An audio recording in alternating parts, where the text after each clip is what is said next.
Under storage, you have EFS, you have S3 Glacier we talked about. Okay, there is two this thing called, one is the storage gateway and one is FSX. Let's see, just a high overview. What is it? So in our lectures, right, I will not be able to cover everything because you see the. So let's see what is if we say AWS. You can always search like this FSX.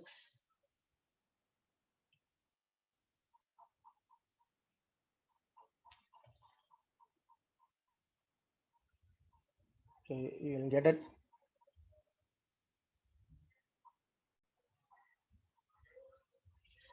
So it is known as Amazon FSX, and what is it? It makes easy and cost-effective launch to run popular file systems that are fully managed by AWS. With Amazon FSX, you are leveraged to rich set of fast performance of widely listed.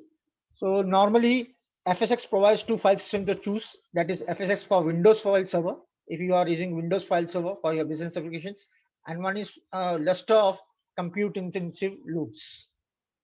So if you are want a file server, Windows file server for your applications to be hosted on AWS cloud, you can always go for Amazon FSX file systems. Okay. Similarly, I'll search for AWS storage gateway.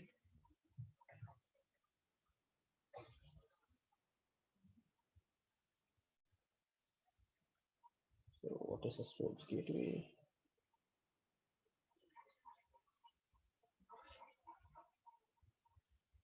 So AWS Storage Gateway is a hybrid cloud storage service that gives you on-premise access to virtually unlimited cloud storage.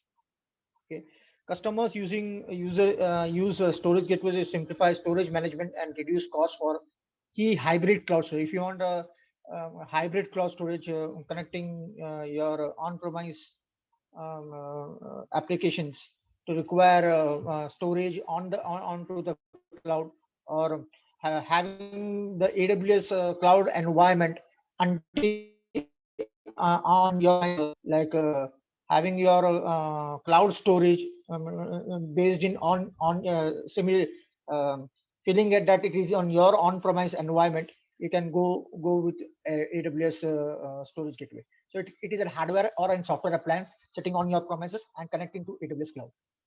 So they have what are types of this? You can have file gateway, storage gateway, tape gateway for your taped virtual tapes, and you will can have a volume gateway.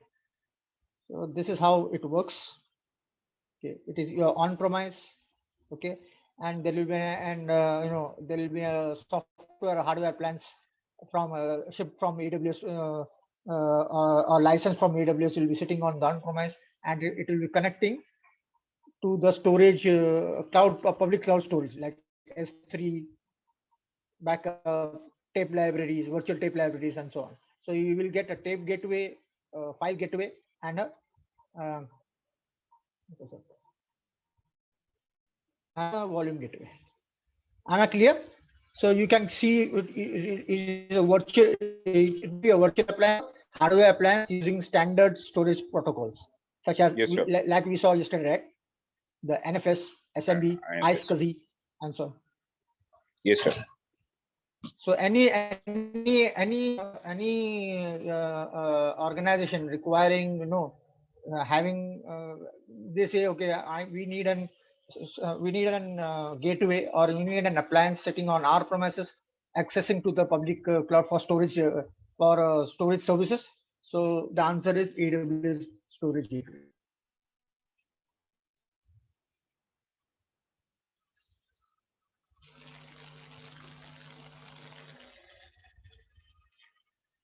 So we'll see, we'll talk about identity access management. That is a part of your user and role access management module in AWS. We'll talk about AWS policies, users, and groups. So before I continue with this, right, in general, we say what are the types of access controls that are available, right? Be it a data center, or be it a on-premise data center. Normally, what are the types? So my screen is visible to you everybody, right? Yeah. So what are the Sorry. types Yes, of sir. It will access do. control in general? Okay, what are the types of access control in general? So we have, you know, user-based access control. So what when we say what is user-based access control? So what it is a simple, you know, user will be there. It will be provided by a login ID and password. Like if I did for AWS, right? Forget about the multi authentication, but we created an account. Okay, we got a login ID and password, and if I don't use MFA, I'll straight away with those login ID and password, I can access to the resources such as server, VMs, network, storage, instances, any other service uh, hosted by either by the cloud or either by the on-premise. So in an on-premise scenario, also you will have the same thing, right? If consider your own PC or your laptop. So you what when we where you get a fresh laptop. Okay, you what you configure first, you configure the username, your profile ID, and then you mention and password to it, and then access to that particular laptop. You having those credentials, you will be access to that laptop. So that comes under user-based access control. It will be an individual user connecting to this. Okay, so normally we were, you know, when we are in your course of networking and other things, right? You may have come over an word called uh, triple A framework. Okay, now what is that framework, right? It consists of authentication, authorization, and auditing. So authentication, process of identifying an individual. What is authentication? Process of this process is known as authentication. I am authenticating to it. Now, as I say, login ID and password, right? So there may be some database referring to it. Okay, okay, that this is okay. This it can pass the it has passed the credentials, and there will be some mechanism. Okay, now if as it is passed the credentials, these are the resources available for this user. Okay, so that comes under authorization. So process to give access to system objects or resources based on identity. Okay, now authentication is done, authorization, but some days, you know, I may get access. How I come to know that whether the right person has accessed this thing, or if the wrong person has also accessed it, how can I track it? We can track it through auditing. So keep track of user activity while accessing the resources for which the access is provided. Am I clear until now? Yes, sir. Yes, sir. Clear until now. So as we saw that authentication, authorization, auditing, right? So there is one more access control that we have, that is role-based access control. Okay, so ensures that authorized users data center resources based on their roles. Okay, so for example, you know, I am an admin role, operation role, okay, a marketing role, HR role, and we can have an n number of roles, and we can have a single user or group of users assigned to that role. Okay, so a user or user groups are mapped to different roles to enforce access control. So roles are associated with one or more permission sets, logically related permissions. So you can once you assign a role, what you can assign permissions, what permissions is set to access those, what and resource type uh, is required for that role, and what resources is assigned to that role. So you can set permission, resource type, and resources. So this model has been worked. It's an very old model. Um, been working in operating system servers, and many, even an organization hierarchy also sometimes uses this uh, role based this thing. Okay, so roles are so you have resource types and resource groups. RBAC facilitates granular access control and simplifies security administration. Okay. So I'm coming back to my main slide.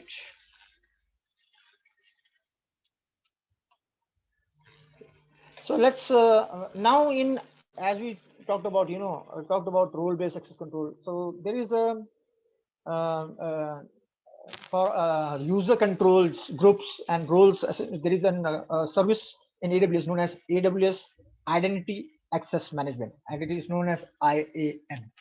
Okay, and AWS Identity Access Management enables you to manage access to AWS services and resources securely. Using IAM, you can create and manage AWS users and groups and use permissions to allow and deny their access to AWS resources. So IAM is a feature of your AWS account offered at no additional charge, and you will be charged only for use of other AWS services by your users. So IAM is universal in this thing. So you don't have to select any region okay, for it. It is as soon as you go to the IAM part, your global your region this thing gets disabled and it says global. So any region you are, it is a universal service that can be that can be used across regions. Okay, and there is no additional charge for it. So we talked about user-based access control. We talked about role-based as in this thing. There is one. There are two more. There is discretionary access control (DAC). So allows each user to control access to their own data. DAC is typically the default access control mechanism for most desktop operating systems. So you say desktop operating systems. If mandatory access control takes a hierarchical approach to control access to resources under Mac and force environment access to all resource objects. So IAM, in IAM you will have identities like users, groups, roles, credentials, and with this you can assign permissions. So permissions can be used through scripts or or through policies. So how it works? IAM assists in creating roles and permissions. IAM manages IAM users and their access, manage IAM roles and permissions, and manage federated users and permissions. When you say federated, it is like Google. If you want an Google username and password or Microsoft username and password to be access to the particular resource, so you have to use federated identity. So what are the features that IAM provides? As we saw in our very first assignment, we did this part, right? So what we did, we have authentication, we have password policies, shared access to your account, granular permissions can be secure access to AWS resources, identity federation, as I talked about, is available as a feature. Identity information for assurance, payment card industry, PCI DASS compliance is there. So free to use AWS Identity and Access Management and AWS Security Token (STS) are features of your AWS account offered at no additional charge. So grant permission to your user to access and use resources in your AWS account without sharing your password. You can see I have what are the resources: EC2, S3, my database, and I can have multiple users accessing those. And I can have a root admin user assigning those particular. Grants allows different permissions to users to manage their access, such as user access to specific services, specific permissions for actions, specific access to resources. So securely allocate credentials that applications on EC2 access the AWS. So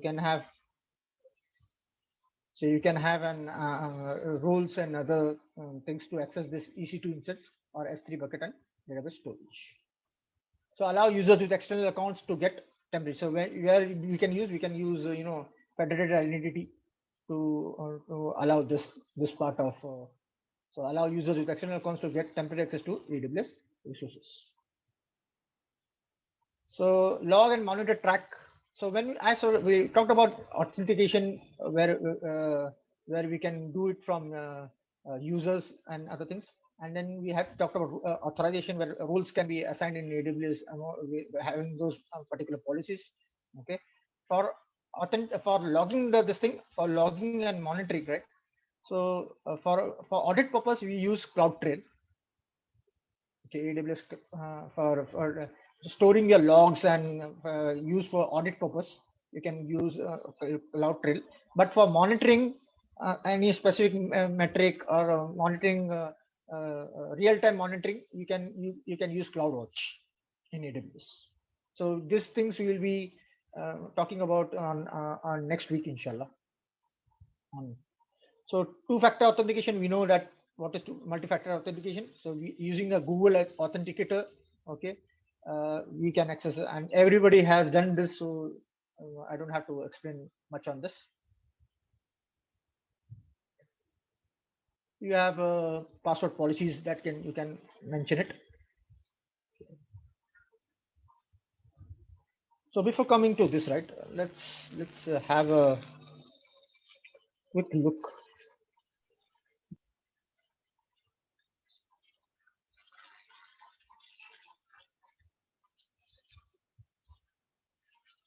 So where can I access? My console is visible to everybody, right? Yes, sir. It's visible. So where can I access this thing? Is I will come down.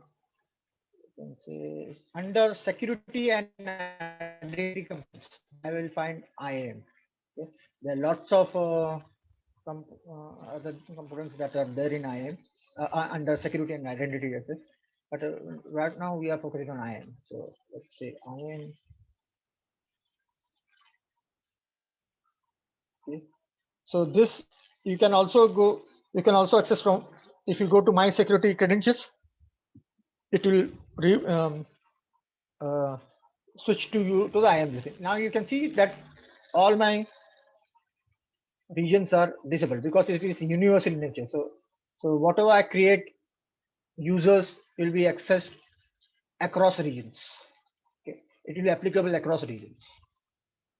So in my dashboard, uh, last time also I showed an this thing how to if you can what we can do with IAM. You can create groups like we have created, like for example, and I create a group for having users to have AWS full access. So whatever services is required, or if you want a group as EC2 admin, you want that okay, those users, the admin users should be a part of this group. Okay, or it can be so you can create groups accordingly. You just have to create new groups and mention the group name. You can always attach a policy and other part.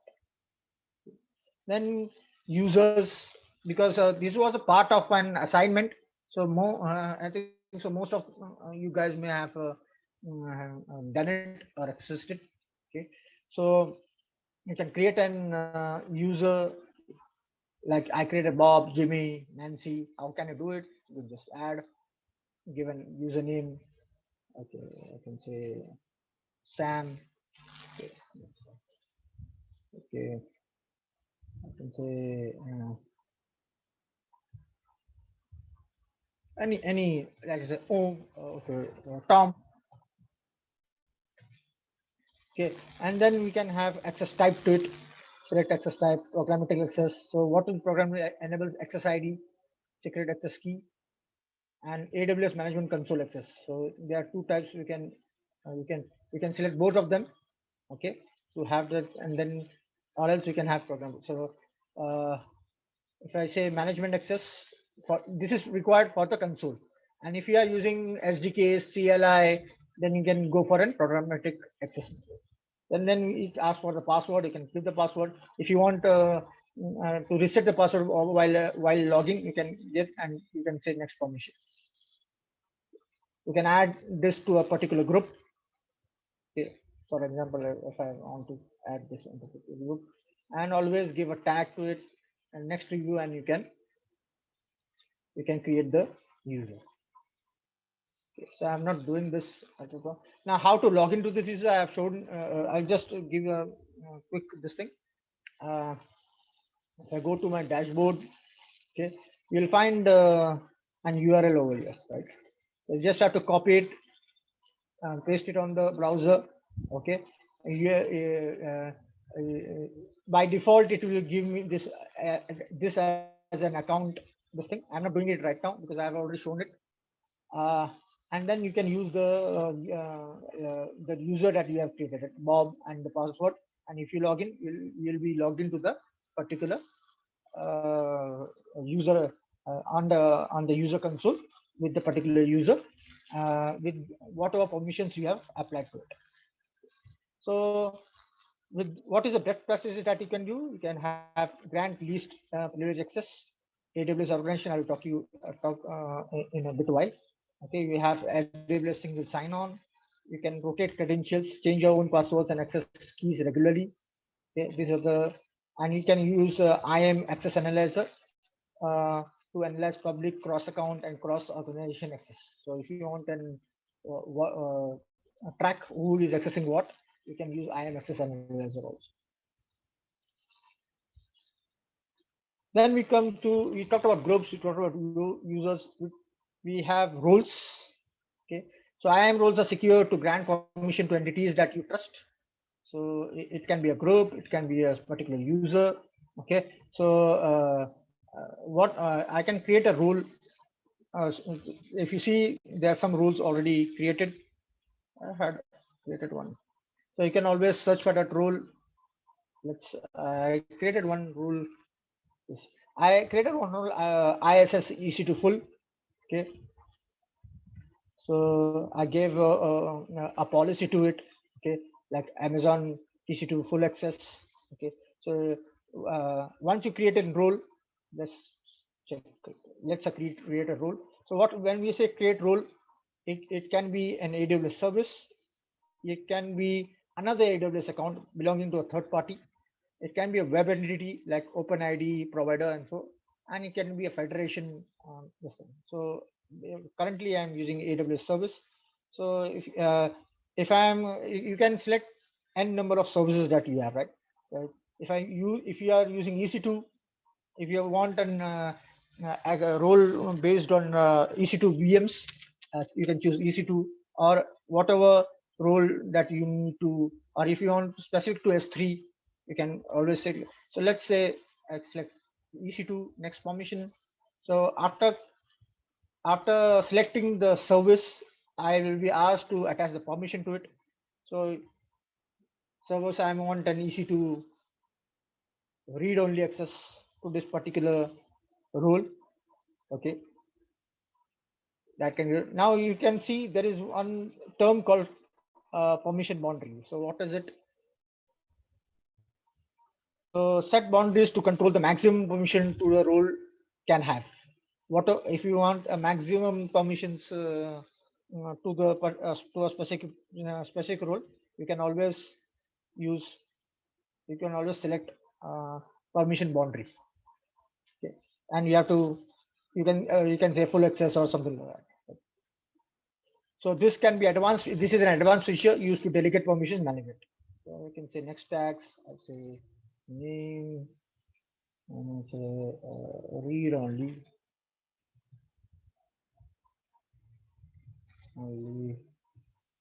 access. Okay, second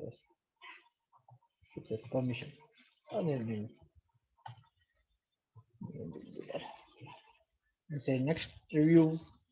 It will ask to provide me a role name. So I say ISS EC2 read access. So this the role name should be always should be a easy to understand. This thing you can give a description that what does it now. If I can give a description that allows only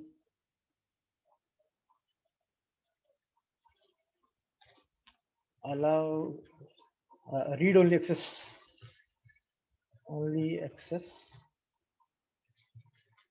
to EC2 instance.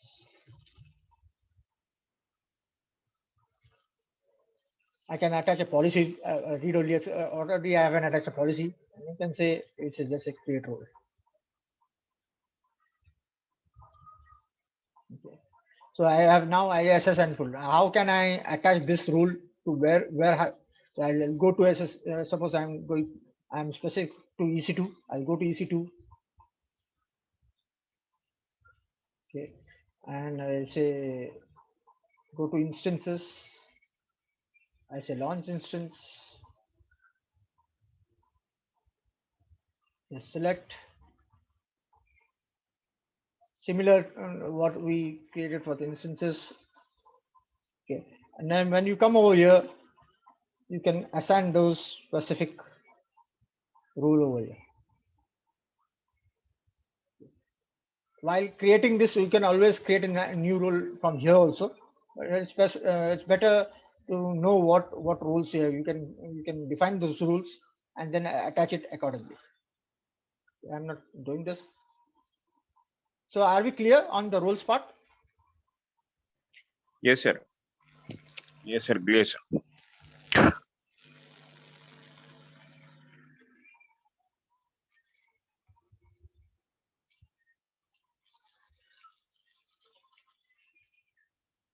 So then we can have policies. Okay, by default you will have lots of policies. It's just loading it. You see those many policies are predefined templates are there. But if you want to create a specific policy, you can always. So it can be a visual editor. You can choose a service as we did in the current, or you can have a script, a JSON script to to have this. So a policy defines the AWS permissions that you assign to user, group, or role. You create and edit a policy to a virtual editor or using a JSON.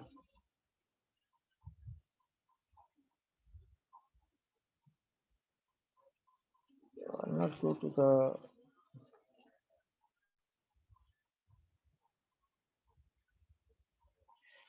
So let's switch to my slide.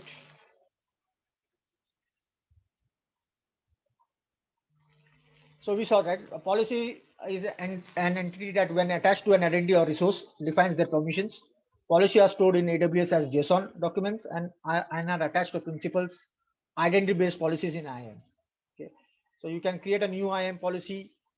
You can import a policy. You can import and manage policy with your account and then edit the policy to customize it to your specific requirements. Okay.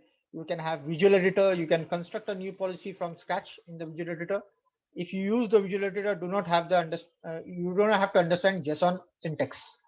You can use visual editor also, and you can use JSON in the JSON tab. It's a Java based this thing, and you can create a policy using JSON syntax. You can type a new JSON policy document to paste an example of policy. So what are the types of policy here? There are identity based policies, there are resource based policies.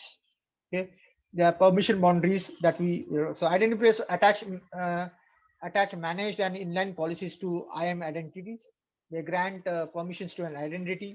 Resource based policies attach inline policies to resources, and permission boundaries use managed policies as permission boundary for an IAM identity. So let's see what is it. Not on the console, but I have some documentations for it, AWS documentations.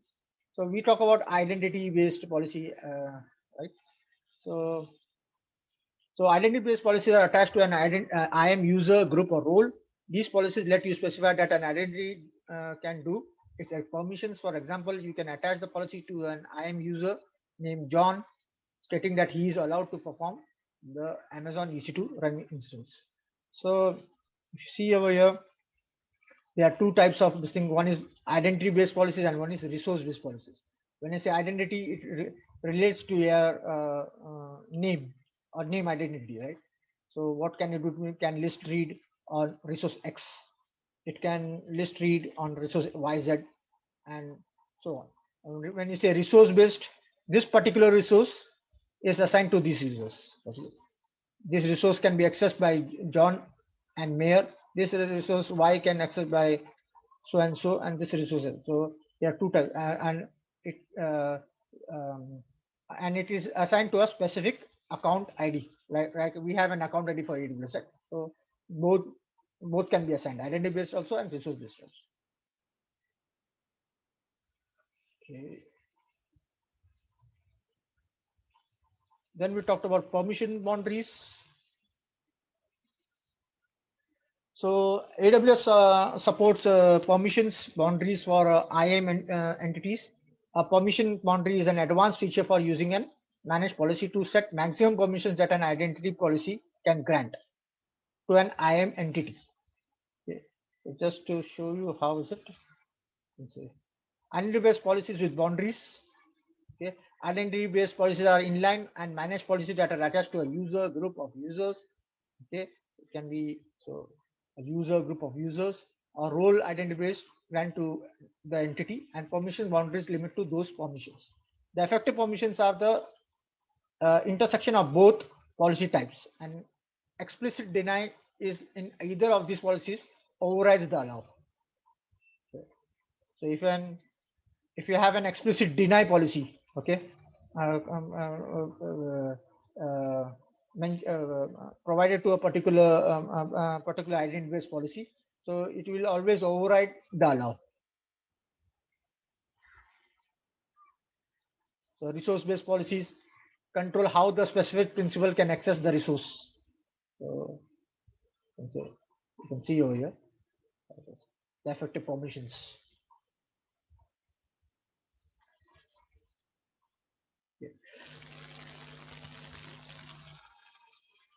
I'm switching back to my slide. So we saw identity based, we saw resource based, we saw permission boundaries. Now before I come to the organization SCPs, right? Let's know what is organization. Normally, what happens, right now, if you see on my console, okay, I am the root user, right? I'm a single entity having a root user. Now, in a real-time environment, I will not be creating Gmail account in for my organization, right? So I'll have maybe I will have an authorized email account for my organization. Okay. So I may require multiple accounts to be managed. Okay. So for that, what we use is my organization.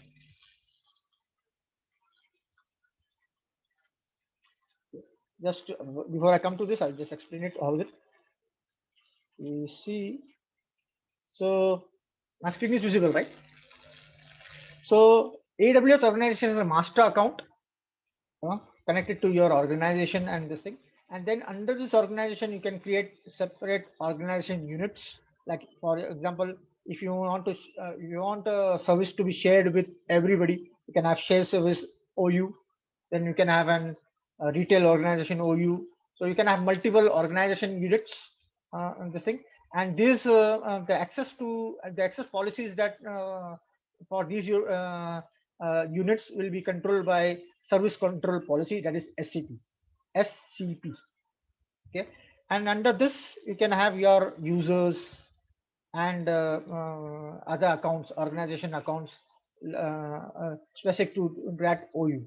So whatever resources you mentioned on those whatever access policies you mentioned for those particular OUs will be restricted to accordingly. Okay. Similarly, if you can see over here, you will have a master account, SCP.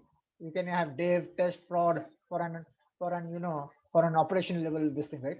You can have organization like dev, test. Your developers will be accessing. You will have multiple accounts for your developers and so on. You can have an account for your test environment. You can have account for your OU for your uh, prod environment, and a particular accounts, AWS account can be attached to that particular OU and accessing those resources. Am I clear? Yes, sir.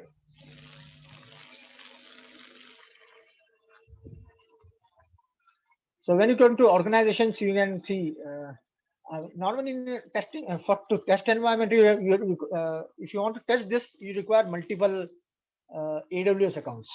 Okay, I tried to create some accounts, right, and to try to map it accordingly. So uh, you can also try it.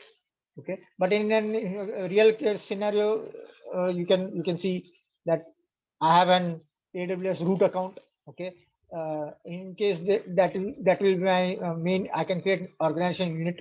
Right now I didn't create any organization unit for that.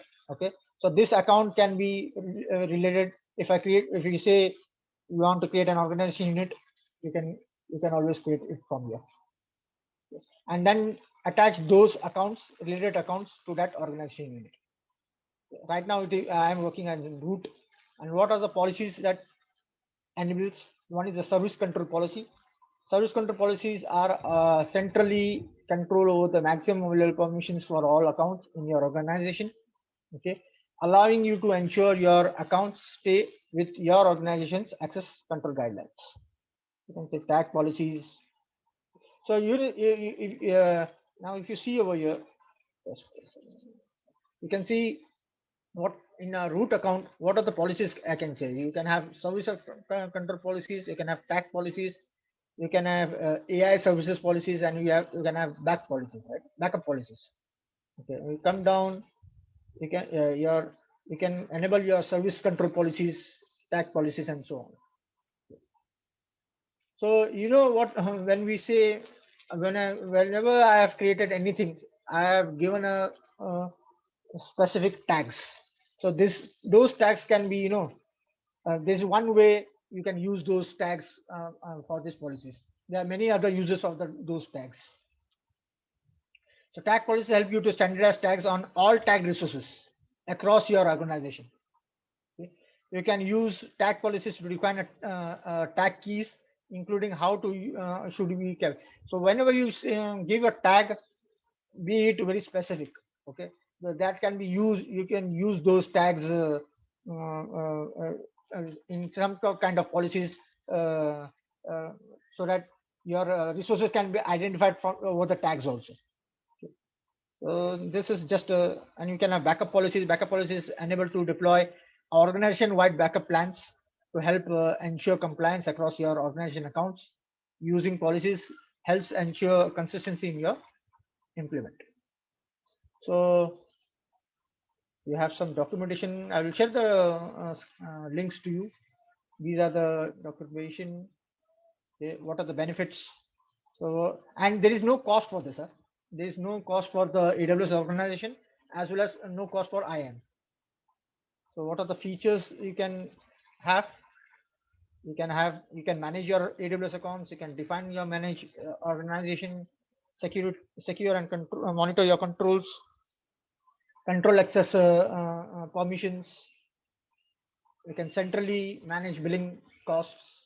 Okay, so if you have multiple accounts, you don't have to, you don't have to go to each account and see the billing cost. You can attach to an organization unit, and you will have a single bill for all your accounts. So if you come down, it says how it works. You can create an account, create a new account to be the management account of the organization, add accounts to those, group accounts organization by user case work stream, apply policies like as I told you, SCP policies, service control policies, and tag level policies are there, and enable the particular AWS services for those accounts. Am I clear? Yes, sir. Yes, sir. You are clear. Okay. So we talked about organization SCPs. Use an AWS organization service control policy to define maximum permissions for an account members of an organization or organization unit. So just to one document over here.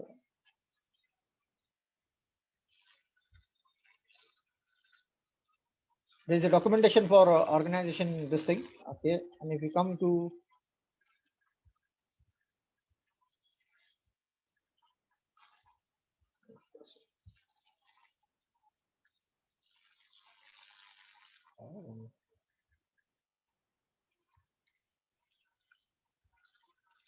so This is how what the terminology and concepts are for the. So you can have a root account. You can have multiple OUs. You have a management account for this root, and you have SCP policies attached to those accounts. You can have member accounts attached to those OUs. Okay, you can have n number of member. You can have multiple organization units and attach member accounts to those particular OUs. This is a basic concept between. So, what is an organization? A container for accounts within a root, and an OU can also contain other OUs, enabling you to create a hierarchy that resembles an upside down tree. So I'll be sharing this links to you. Then we have access control list. Use access control list to control which principals and other accounts can access the resources to which ACL is attached. ACLs are cross account permission policies, and they cannot grant permission to entities within the same account. Okay. Session policies are the past advanced session policies when you use the AWS CLI or AWS API to assume a role or a federated user. So AWS has many predefined roles that we saw. Okay, so there are around 200 predefined policies available to you to choose from. Okay, and you can have the JSON we say is JavaScript object notation JSON. So this is how it looks, right? Policy wide information is there, and one or more individual statements are mentioned over here. So this is how effect is allow. Action is to allow to the S3 list bucket. Okay, resource. This is what it is. This is the bucket. So best practices, what can you do with AWS? For IAM, you can create users, individual users. You can create groups, manage permissions with groups. Auditing turns on AWS CloudTrail. Password you can configure a strong password policy. You can have enable multi-factor authentication for privileged users. Roles, you can use IAM resource for EC2, many resources, not for EC2 instance, but it can be many resources. Sharing, use IAM resource to share access. You can rotate your security credentials regularly. Conditions and root reduce or remove use of root. So many in a particular this thing, right? In an real-time environment, we will not be using root many, because if it is, if that root account gets compromised, right, your complete organizer structure can be on wrong hands. So it's specific that you can have multi-factor authentication enabled to this root account, and wherever possible, not use the root account. Use any other specific account mentioned provided by your organization.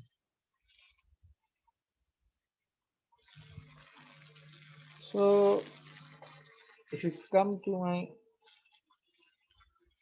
so if you go to security credentials, right, you can always click here to change your password. Okay, uh, you can always manage your multi-factor authentication.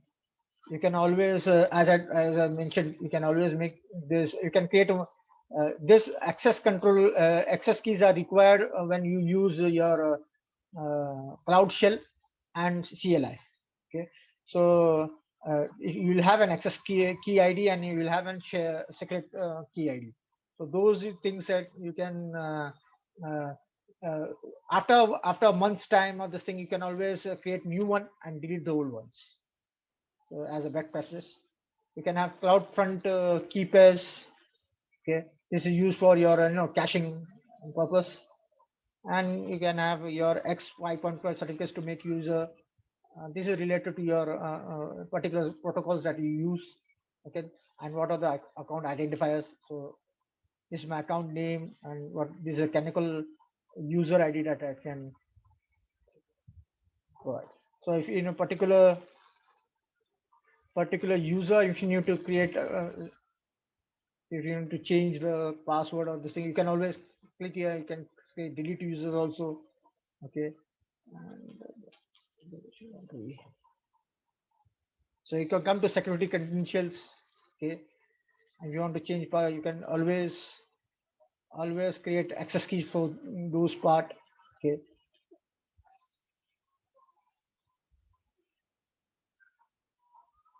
And if you want to change a password, you can reset the password from here. If you want to delete a particular account, if you want to make it inactive, you can do it from here.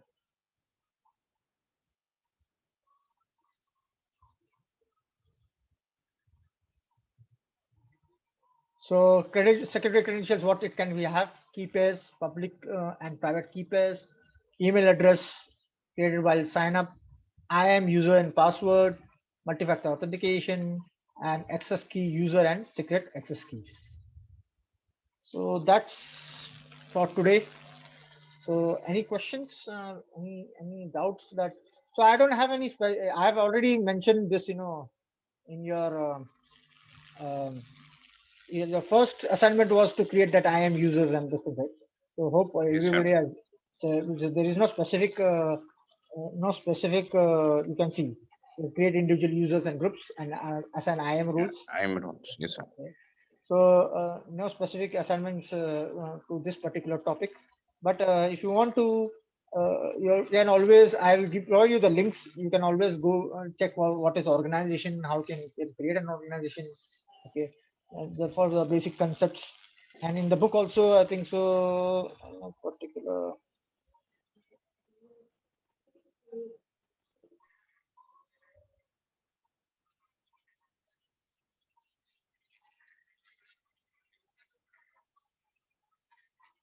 You can see over here 307.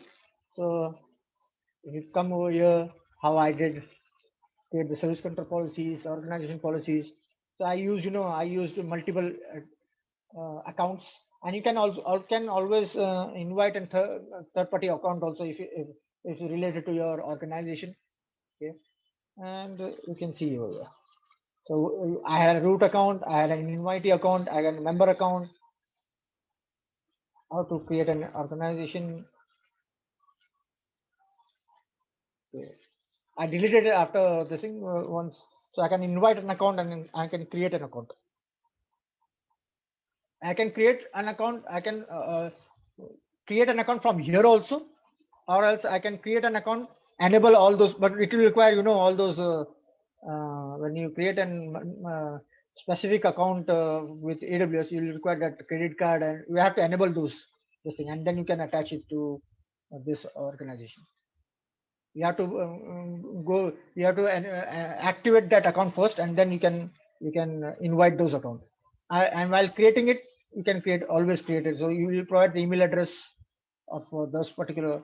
So for an organization, you'll always have an primary address, right? And you can have many, like in organization, you can have your accounts are related to your email and um, other service level. You can create service level accounts also. So you can mention your service level accounts over here. Probably if it has any email access on the thing. So you just have to go through this. Not necessarily you want to practice it. If you want to practice it, you have to have multiple accounts. How to create a policy, service control policy, everything is mentioned over here. So next week, next week rough agenda will be, I'll be taking care. I'll be taking some part of your monitoring and auditing. This thing I will show what it is. I will be talking about CloudTrail. I'll be talking about CloudWatch. I'll be talking about CloudWatch. Yeah. I'll be having an overview on your database concepts. Overview just on the database and concepts will be there. I'll be talking about the architecture principles of AWS. Okay. We'll talk about a little bit about the cost management. Uh, we'll talk about a little bit about how we can use authentication, other authentication services available with AWS. Okay. Uh, there's a cost management out there. As you can see, we'll talk about a little bit about the cost management and this thing, and a little bit of cloud economics. Okay, so that will be very short overviews on those topics to cover in my next week sessions. So anything related to your assignments, for today you don't have any specific assignment, okay? But you can read whatever assignments are being given. Yes, sir. Make sure that We'll you try do to do it. Sir, of this week assignments that we had, only DNS assignment, that Route 53 assignment, we could not do with free tier account. Remaining all the things we can do, right, sir? Yes. Remaining all. So Yes, sir. just to come to the yesterday's assignment, right? Yes, sir. So because in my book I am using I used my domain account, okay? Yes, So, sir. okay, but just for you yesterday, just a second. This one.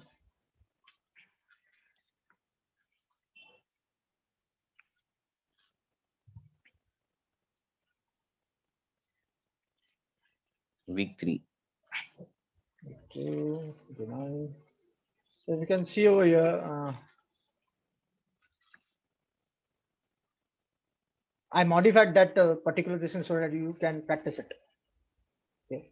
So this is yesterday. You can create a bucket settings, and you can always refer to my the recorded Book. session book, or also as a recorded Yes, session, because sir. I provided the Yes, steps sir. over there. Yes, So sir. here I have for static website. You can refer the book for the steps that you have to do, but you have to follow this. So here you don't have to go for an Okay. domain account or root it. But if you go to the book, so whatever we did yesterday, right? The steps that we did yesterday, I showed you the how to enable the. So Yes, sir. those things are, yeah. You don't have to have any domain DNS account for for this. this. Yeah, for Okay, this. sir. Yeah. But what are steps for just to if you want to follow the steps, you can always refer to the book. Okay, sir. Okay. So anything else? That's it, sir. Like I'm practicing the lab, sir. Like usually, Alhamdulillah, with your book, I'm able to resolve, sir, the queries that I'm getting. Alhamdulillah. So if there is Alhamdulillah. anything, I'll just try to take a screenshot. So, with this book, what is I have saved my time also, right? Yes, sir. You don't Yes, sir. have to That's what. you don't have to come back to me, because Yes, sir. I have already Yes, sir. practiced It's it. yes, sir. It's like, whenever I'm getting stuck, then I look again. I found that this step I missed it there. It's Okay. like that. So this So is how thanks. you can learn. You can learn Ye- and this thing, right? Yes, sir. You don't have to be dependent on me. Yes, But sir. apart from whatever I'm teaching, these are only the basic things that I'm teaching. Yes, sir. Apart from that, AWS offers a lot, which is already mentioned in this book. Okay. Yes, sir. So for the learning curve, you can start with the basics, and if you want to go deeper, you can go to my other topics in the book. Yes, sir. Okay then. Yes, Thanks sir. for the day. Thanks, sir. Jazakallah, sir. Have a nice weekend, inshallah. Thank you, sir. Jazakallah khair. Jazakallah.